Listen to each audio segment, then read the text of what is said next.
Hello, I am Dr. Meenal Kekatpure. I am a senior consultant pediatric neurologist at the Narayana Health City, Bangalore. Today, we will be speaking a little bit about autism on occasion of the World Autism Awareness Day. And this year's theme is hurdles which the children with autism and people who are living with autism face. Let me tell you a little bit briefly about autism before we start our discussion. Autism is a very complex neurodevelopmental disorder which has got two core symptoms. The first one is problems in socialization and communication, that is, problems with interaction. And the second one is repetitive and restrictive behavioral patterns. Autism is not really as uncommon as we all think it is. In fact, the incidence appears to be increasing, and this is most likely because of a better diagnosis and better availability of diagnostic criteria. Children who have autism often have many healthcare needs, and these healthcare needs are best focused and taken care of by a multidisciplinary team. This team should ideally comprise of a pediatric neurologist, a child psychologist, a child psychiatrist, a speech therapist, and occupational therapist. So today, all of us are here, and between us, we will see if we are able to address some common queries and concerns pertaining to autism on occasion of this Autism Awareness Day. So we'll start first with Dr. Tarishi Nemani. Hi, hello everyone. I am Dr. Tarishi Nemani. I am a consultant pediatric neurologist at Narayana Health City, Bangalore. And I will be solving some of your queries about autism. So let me start with our first question. What do you think are the common causes of autism, Dr. Tarishi, and how does knowing the etiology or cause of autism really help us? Till now, we don't really know what is the exact etiology of autism. However, it is believed to be a multifactorial cause. So, it is basically an interplay between genetic factors and environmental factors. And today, with a lot of genetic tests, we know that around 50 to 70% cases of autism, the cause is genetics. And there are certain markers when your doctor or your pediatric neurologist will actually ask for a genetic test, such as if the child has little atypical facial features, or the child has some large head more than the appropriate for his age, or the child has certain neurocutaneous markers which we call like white spots or dark spots in the body, or little low tone. These are the conditions where we should definitely go for the genetic test. But now with availability of more tests, it is recommended doing genetics in most of the patients with autism. Other than the genetics, there are certain environmental factors which actually increase the risk of autism in children, such as advanced maternal or paternal age. If mother has obesity or diabetes during pregnancy, she's on some treatment of drugs which can harm the child, like anti-epileptic drugs which are teratogenic, or certain congenital infections like torch infections. These are some conditions which increases the risk of autism in children. Also, if the baby is premature or extremely preterm, low birth weight, having intrauterine growth retardation, these are also having increased risk to cause autism in children. These are most of the primary causes that we know, but apart from these, at least 10% of patients with autism have other associated neurological problems, and it is very important to identify them because some of them can be treatable, such as there are certain syndromes like Fragile X syndrome, Rett syndrome. Then you have some metabolic conditions where some enzyme or chemical is deficient in the body, and we can treat that, like homocystinuria or phenylketonuria. Then some children with cerebral palsy who have had a very bad neonatal course, like low blood sugars at birth or hypoxic injury at birth. These are the children which present with autistic features, and along with that we need to look for other associated neurological findings like visual impairment, delayed motor development. And apart from these, a very important syndrome which we always rule out in children is Landau-Kleffner syndrome, which is an epilepsy related syndrome. These are children who are absolutely normal till 1.5 2 years of age, and there is a sudden regression in speech.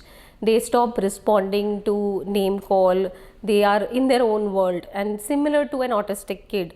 But when we order a test which is called an electroencephalogram in these children, and we see some abnormal brain activity, which is called as epileptiform activity in these children.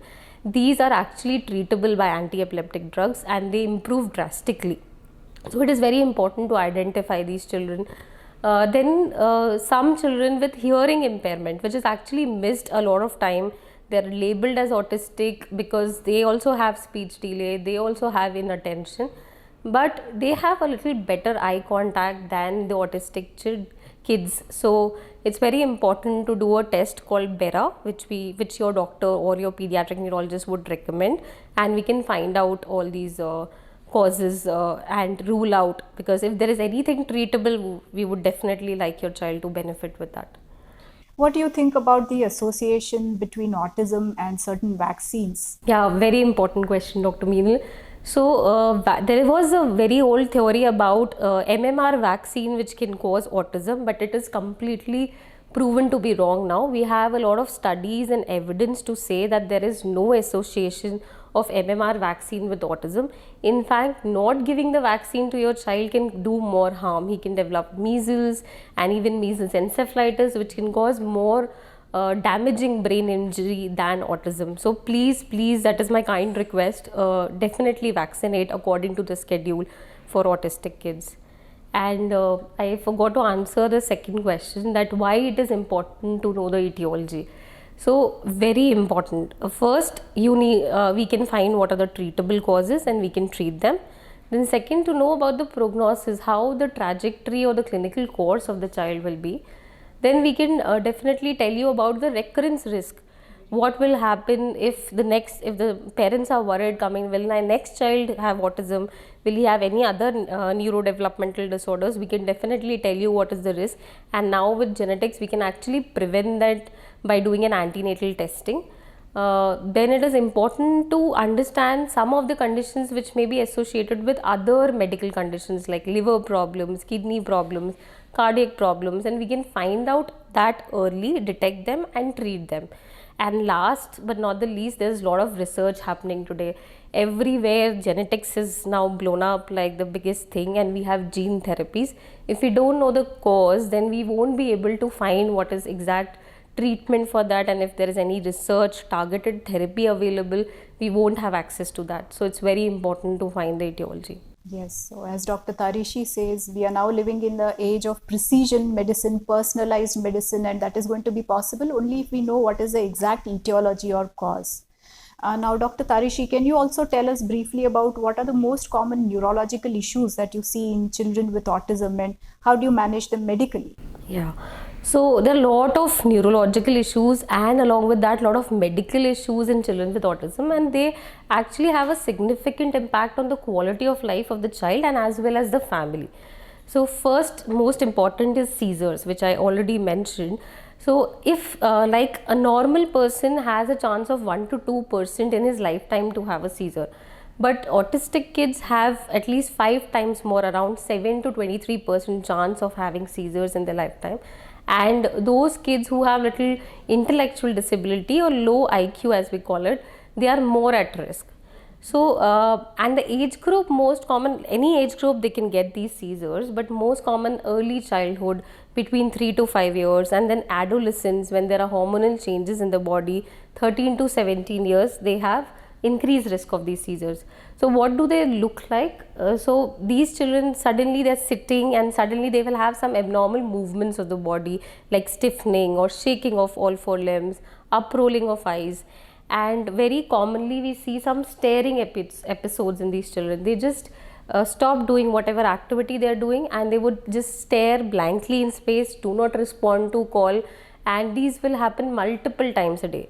So in these children, we would actually order some test. Your doctor or your neurologist would do that, order electroencephalogram, and we study the brain activity. If it is showing any abnormal discharges, we treat the child with anti-epileptic drugs, and most of the children with autism would respond to a single drug therapy and they have a good prognosis. They improve. Even some behavioral abnormalities which may be actually a contribution of the seizures may actually improve with that. Then a lot of them, around 30% of them, have intellectual disability, low IQ. These are the children who need little more help from the family, from the therapist. They may be a little slower to respond to occupational and speech therapy, but definitely they would improve. Then the most important group, around 40 to 80% of children, we all know that they have huge behavioral issues, hyperactivity, aggressiveness, impulsivity. A lot of them have huge anxiety issues. Basically, they don't like any change. They cannot cope with any change in environment, any change in their, person has changed who's taking care of them, or food changes, and to that they don't know how to react, and it comes out as what we call as meltdown episodes, excessive crying, irritability, and it all upsets the whole family's dynamic at that time. So for these children, we have a lot of behavioral modification therapy where we would train the parents how to manage these episodes, then occupational therapy to calm the child and actually help you understand how to use his energy in a meaningful way rather than a destructive way. And apart from these, if he doesn't improve with therapy, we prescribe certain medications, which again has to be in discussion with your neurologist and under his guidance, because these are not over the counter drugs. Apart from this, a lot of sleep issues, very important. Parents come and ask, like, he's not sleeping, he has difficulty initiating sleep, or they may also have a problem with maintaining sleep, like they went to sleep, then wake up, cry, then it is again sleep, then wake up again, and the whole sleep that affects the behavior the next day if they don't have proper sleep. So what do we do for that sleep? So first, most important thing, we do a proper sleep hygiene. What is that? To maintain a schedule, it has to be always at the same time every day. You have to put your child at sleep. That is the most important thing. Then you maintain a good environment, that is, the light should be off. It shouldn't happen one mother is trying to make the child sleep and the father is working on the laptop on the side. So we should have like decreased sound around.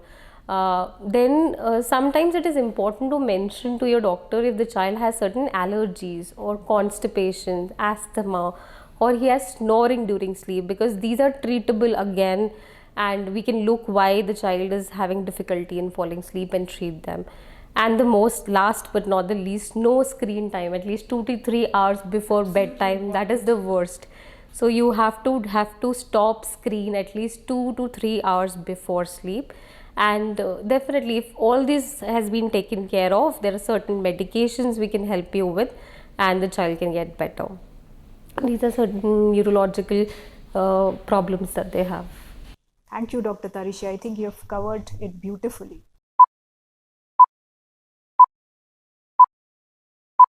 So our next set of questions is for Dr. Shrikant. Dr. Shrikant is our physiatrist. Why don't you introduce yourself, Dr. Shrikant? Hi, thanks for having me here. I'm Dr. Shrikant Venkatakrishnan. I'm the rehabilitation physician at Narayana Health City, Bangalore, and we run the Department of Physical Medicine and Rehabilitation, of which occupational therapy is also a part. And so I'll be talking a little bit about the role of occupational therapy in autism spectrum disorder. So the first question is that, what do you think are the absolutely essential therapies for that every child with autism must have? Sure. So I'll come to that in a bit. I'll just give you a brief overview of what occupational therapy is. Occupational therapy derives its roots from the word occupation, which basically does not only mean anything related to work or our job, but also relates to our day-to-day tasks with which we occupy ourselves, and includes our activities of daily living, self-care, educational activities, vocation, play activities, leisure and relaxation, and also includes our behavioral interactions between each other. So occupational therapists are trained to assess for deficits in each of these domains, and they give targeted therapies when these deficits are picked up. And we know that children with autism spectrum disorders have issues with processing sensory information and can have varying attention to different tasks. They can be hyper focused to a particular activity and neglect other aspects of self-care, behavioral responses, play activities, and also scholastic performance might also be affected. So occupational therapists use various techniques such as IRS, sensory integration, fine motor skills training, activity of daily living training, relaxation techniques, behavioral modifications or behavioral therapies and activity scheduling to affect changes and give a goal-based treatment response. Yes, that's correct. So what kind of modules do we commonly use in India, and how does each module of the occupational therapy go about helping children with autism? Sure. So as I mentioned, there are these different modules that we use. When it comes to sensory integration, what the therapist does is that she or he makes a basic assessment of the sensory profile of the child, and based on that she challenges the child in different sensory domains, which include vision, auditory, proprioceptive or joint position, and vestibular sensations, so that these sensory modalities are integrated into the day-to-day tasks of the child, and they use commonly available techniques and easily reproducible methods such as joint compressions, introducing the child to different objects of different textures and shapes with rocking and swinging, so that these different sensory modalities are integrated into self-care. They also play a very important role in activity of daily living training, where they use techniques such as positive reinforcement, cueing, repetitive simulations, so that the parent takes over the role of the therapist and helps the child circumnavigate day-to-day tasks such as dressing, grooming, toileting. And they also focus a little bit on adding new behaviors to the child, because sometimes you may have stereotypical behavioral responses, and certain behaviors may not be appropriate in the school or in play settings. So they work with the parents to instill these skills so that peer-to-peer interaction improves.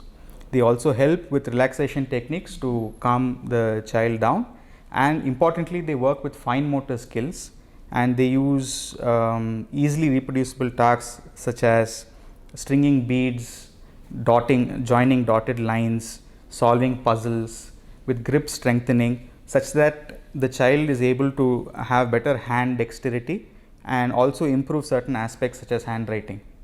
So all the therapies that you've been talking about right now, do you think that these are therapies which the parents can learn and then keep doing them at home?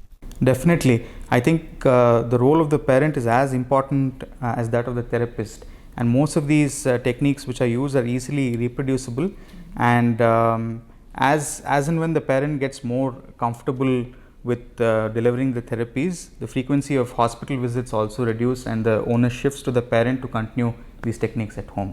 That is the goal, I think so. Dr. Shrikant, can you talk in detail about some of the common modules that are used in occupational therapy and how exactly they help in children who have autism? Sure, ma'am. So there are certain name modules which are used, and they include ABA or Applied Behavioral Analysis, Naturalistic Developmental Behavioral Interventions or NDBI, LEAP, and TEACH.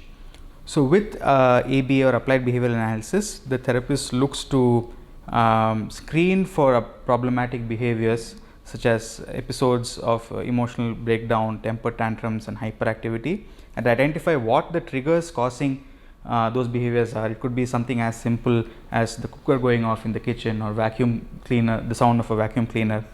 And then the therapist looks to add new appropriate behaviors and also look to curtail or minimize the impacts of the problematic behavior. With NDBI, the therapist looks to add a little bit of applied behavioral analysis and uses a child-led approach to develop new skills with play therapy in naturalized environments that simulate day-to-day life. With LEAP and TEACH, these are basically school-based interventions, and they look to simulate the environment in the school so that the child can learn activities of attention and problem solving in these environments, because there can be a lot of stimuli that happen around in the classroom and school. The child needs to get used to these settings so that scholastic performance is not affected. And the role of the parent here is paramount, so that they are accustomed to what needs to be done, so that they take the lead and carry forward the therapy. Now I'm going to ask you a final question, which is the most common question that all of us get asked in our clinical practice. What do you think is the ideal age that these therapies should be started at, and how often should the sessions be? Should they be daily or just once a week, or how should it be? And what do you think should be the setup for all these therapies? Can they be at home as one-on-one or smaller groups, or should they be in a special school, or what are your thoughts on it? Sure, that's a very great question. As far as how early the therapy should start, well, as early as the diagnosis is made, and studies have shown that children as young as 3 to 5 years of age who receive targeted occupational therapy interventions such as sensory integration tend to do better compared to those who receive just standard of care. And when it comes to the frequency of the sessions, that depends on the severity of the impairments as assessed by the therapist, and can start off as many as few times a week. And as the parent gets more comfortable in the therapy sessions and the child gets more involved, the frequency of these sessions reduce to once a week to probably a few times a month, and then periodic visits are scheduled so that the child can be monitored remotely. And as far as the setting is concerned, it starts off with an outpatient based assessment, and therapists are also known to work in school and home settings. But in case they are unable to visit, they always tailor the therapies surrounding these environments. Okay, fine enough. Thank you so much, Dr. Shrikant. Thank you.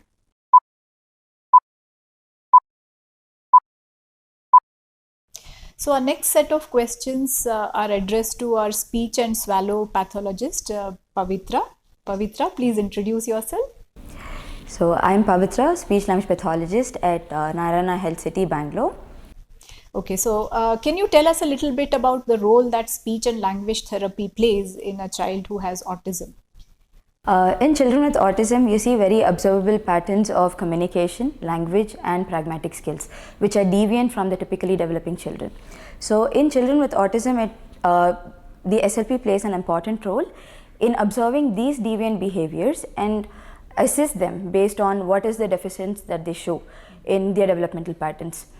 It starts right from evaluating them in terms of their baseline pertaining to their language, communication, and what kind of communication patterns do they show. Is it more verbal or is it more non-verbal? And how is their social interaction among their parents and among their peer groups, and how do they communicate on the other environments also, depending upon their context and situations. So as an SLP, we try to evaluate across all these different communication environments and see how well the child is able to express his needs, and we try to see how his communication patterns are with respect to his semantic, his syntax, how is he framing sentences, how is he understanding the concept, how receptive he is and how expressive he is in terms of interacting with others, and what are the other repetitive behaviors he shows pertaining to communication. Let's discuss a little bit about parent-mediated therapies, because we often get asked this question by parents, what can we do as parents to improve our child's communication? So what do you have to say? So parent-mediated approaches are the primary focus in involving and rehabilitating children with autism. So when we are trying to rehabilitate children, it is very important to involve the parent, because most of the time the children are with their parents. So they are the primary communication partners. So when we start doing the intervention plan, we use different approaches. Either it can be naturalistic, where the parents are taught how the incidental teaching on a day-to-day basis will help the child communicate at its maximum. And also there are few applied behavioral analysis where we try to see how structured we can bring in the communication patterns in the children, and we try training them accordingly. Or it can be a combination of both. So it can be a natural based and few situations where we put them on a structure based communication that will help them to emphasize their communication patterns at the maximum. So parent mediated trainings help the parent understand what is the basic underlying problems, and also slowly we start counseling them on a major scale, where we try to tell them the training happens not just for few minutes or few hours, it's throughout the day. Wherever the child is, through you're the primary communication partners.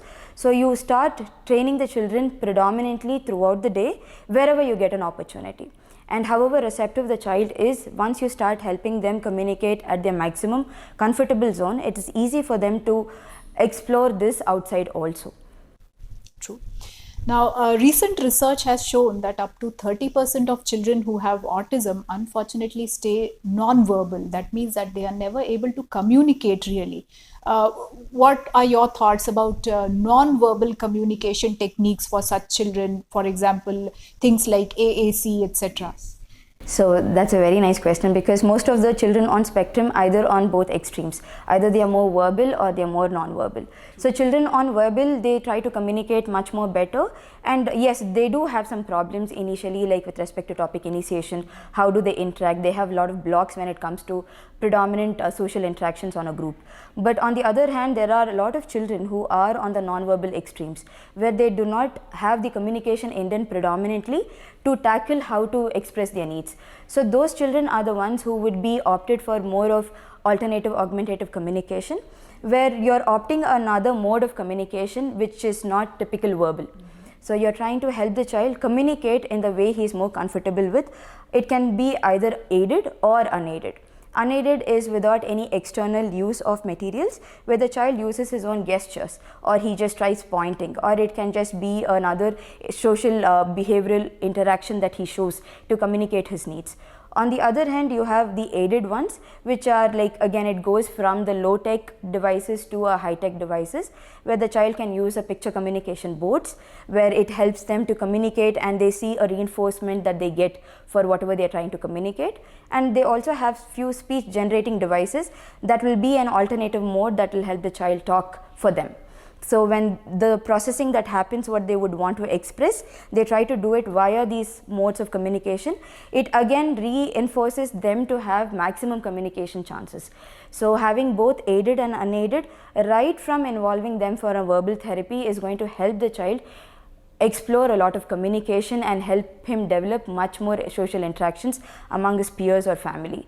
Otherwise, they are going to be more devoid and they are going to be more isolated. So you give them more opportunities using any of this which is more convenient, it helps the child to come over. Additionally, also in our clinical practice, we have found that using these non-verbal communication modes, for example, a pictorial book or drawings, it becomes very easy to explain to the child if any kind of a procedure is planned. Like for example, if the child needs to undergo electroencephalogram, like Dr. Tarishi was telling us about, or has to undergo MRI, what is going to happen. It sometimes helps if you show them pictures. So I think this alternative non-verbal communication mode is very important, and it is good for parents to be aware of it. Yes. So right from the early age, there was a myth saying that it's either first verbal therapy, and if the verbal therapy does not work, then consider AAC. But right now the evidence has very well proven that you consider verbal speech intensive therapy along with AAC. It's going to be pairing up together to help the child communicate much more faster and much more better when compared to the just one channelized mode. Thank you so much, Pavitra. Thank you, ma'am. Thank you for the opportunity.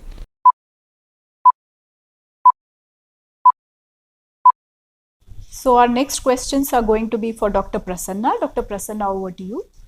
Hi, I'm fine, thank you. So I'm Dr. Prasanna. I'm a consultant in child and adolescent psychiatry, and my special area of interest is neurodevelopmental disorder, which is to do with autism, ADHD, tics and Tourette syndrome. Okay, so our first question is, can you talk about red flags for autism, or what should be the early danger signs or warning signs that parents should look out for? Okay, so autism is a neurodevelopmental condition which starts early, and many features are visible by the second year. So within the second 2 years, we should be able to see some signs. The red flags are if a child is not talking a single word by about 16 months, not putting two words together meaningfully by around 2 years of time, there is a language delay. That's one thing. And then with regards to communication, no eye contact is the first thing. And then child is not using pointing to show interest or share object of interest. So that's another sign. And the next thing is to do with the behaviors. So with behavior, they may not respond to their name consistently, and they seem to work as if they are working to their own agenda. They have their own mind and they are in their own world. And so they are some of the behavioral communication and interaction issues that we see that are like red flags. And if you notice any of those, I would say you have to get that evaluated. Absolutely true. Yes. What are the common psychiatric and behavioral issues that you were just mentioning now that you see in children with autism, and how do you manage them? Correct, yeah. So the commonest one is anxiety. Sometimes I tell parents that anxiety is inbuilt with autism, because what is autism is they are like, I think, they are bound by the rules, and if there is a change, they are not going to be happy. So the environment has to be predictable for them, and when it is not predictable, they are anxious. So when they are anxious, they want to control everything and everyone around them, and that's the reason why they want everything to be just so. They are like perfectionists, and so that is inbuilt autism. We say that is anxiety related to autism. So if there is any change in the environment, the child is not happy, you have a tantrum, that is anxiety related to autism. They can also develop anxiety, like for example, like any other child, like the separation anxiety when they start the nursery. That is also very common that we see. They can develop phobias. Sometimes a phobia to objects that you think children don't usually develop phobic to, and so that is also we see commonly in autism. The other psychiatric condition that we see is depression, and that is mainly towards the adolescent period. Okay, so I think the next question would be, in keeping with this year's theme for the World Autism Awareness Day, and the theme is hurdles which people living with autism come across. So the major hurdle for a child with autism is perhaps transitioning into adolescence and adulthood. So what would be your advice, for this transition, and what can parents do on their part to ease out on this transition? Absolutely. I mean, that is a very important, it's a very good question. And I think, every parent asks this question because they are living with it. A transition is very difficult for anyone, but if you have autism, it becomes even more difficult. It becomes a huge challenge. Now, transition is happening at different levels. One is a biological transition from childhood to adulthood or adolescence, okay?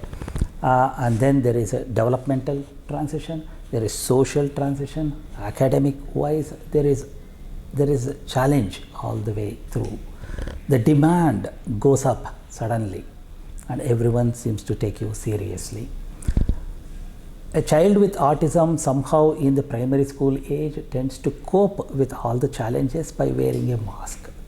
A mask in the sense that they tend to let go of their anxiety by keeping it in, and when they come to adolescence age, they are already tired. We call it as autistic fatigue. So we see this in children with autism. When they come to adolescence phase, somehow they feel stressed out, they express burnt out, and they can also suffer from depression. So that's the most important thing that we need to look out for. Now, the common signs that we notice is they somehow stop doing stimming. These are self-soothing behaviors, relaxing behaviors, they do less often. They stop engaging in pleasurable activities. They tend to isolate themselves. So complete withdrawal. And so we should know that, okay, there is stress around, and easiest way is to schedule these relaxing activities. And then we can take a step back, can miss a day of school or so, and then get the energy back. And usually children with autism will know what are re-energizing activities. So we should encourage them to engage in those re-energizing activities, and these are some of the ways to manage. I think that's very useful, and that's going to be a very useful advice and suggestion to the parents, which brings us to the last question. What would be your advice in general to parents who are taking care of children with autism? They are also quite stressed. They are quite stressed, and I think hats off to them, because it's not an easy thing. I think parenting in itself is difficult, and if you have a child with autism, it becomes even more challenging. But what I would say is, just because there is a label doesn't mean you shouldn't trust your instincts. You know your child much, much better than any one of us. So you should trust your gut instincts. You know exactly what works with your child. The main principles that we need to bear in mind are, we need to make the environment predictable. So if there is a timetable and if it is going according to the plan, somehow the anxiety is less. They are much more contained and you get the best of them. They're usually rule bound, and therefore it is up to us to see what are the rules of engagement, and then they will adhere to, and they will enjoy. I would say you need to be judicious in using when to nudge and when to push a child for any leisure activities. It's a delicate balance, but you will know your child, and so you should expose them to range of activities so that at least they get to taste different social activities. So, thank you, Dr. Prasanna.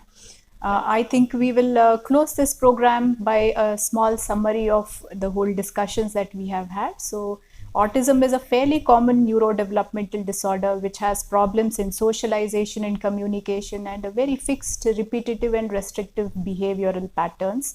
It would be very useful for parents to keep a watch out for the red flags and early danger signs of autism, which Dr. Prasanna just discussed. And if there are any such concerns, then parents should immediately seek medical help for the same. A child with autism has many healthcare needs, and these are best addressed by a team of multidisciplinary specialists, all of which have given their very useful inputs just now. It is very important for parents to be compliant with the therapies and treatments that have been advised to their children. Take medications regularly, visit your therapist, the psychiatrist and psychologist regularly as you have been advised. And speaking of therapies, the so-called cures of autism, like stem cell therapies or heavy metal chelation, and the newest rage, which is the Nimchek protocol, these have not found any scientific evidence or scientific benefit at all, and these are all completely unapproved treatments. Also, the other kind of treatments which are touted for autism, like casein and gluten-free diet, or treatment with nutraceuticals, or treatment with probiotic mixes, while they may help a small subset of children with autism, they are not going to be beneficial for everyone. So I think all of us would urge you to talk to your treating medical team before starting any such experimental therapies for your child, because sometimes they can have more side effects and harmful effects than beneficial effects. And the long-term outcome and prognosis of a child with autism is going to depend on 5 very important factors: early diagnosis, accurate diagnosis, early initiation of interventions and therapies, parental compliance with therapies and treatment, and lastly, a strong family support. So any child who has got these 5 factors will be having an excellent progress and a good overall outcome. And on that positive note, I think I will thank all of you for watching.